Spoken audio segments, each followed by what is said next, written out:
पोह्यांची मज्जा.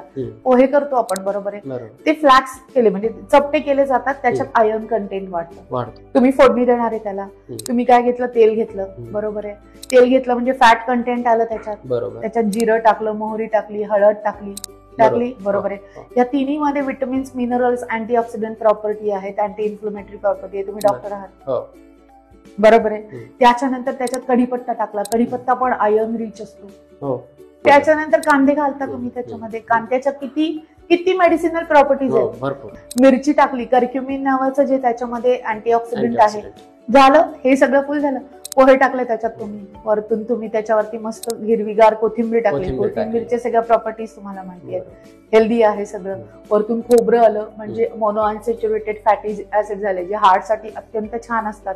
लिंबू पिळलं म्हणजे त्याच्यामध्ये काय घातलं, विटामिन सी घातलं म्हणजे त्यातलं आयर्न ऍब्सॉर्ब करायला. कधी केलं होतं का असं पोह्यांचं विश्लेषण? एक प्लेट पोहे सुद्धा इतके हेल्दी असू शकतात हे फर्स्ट टाइम आपल्याला लक्षात येत आहे.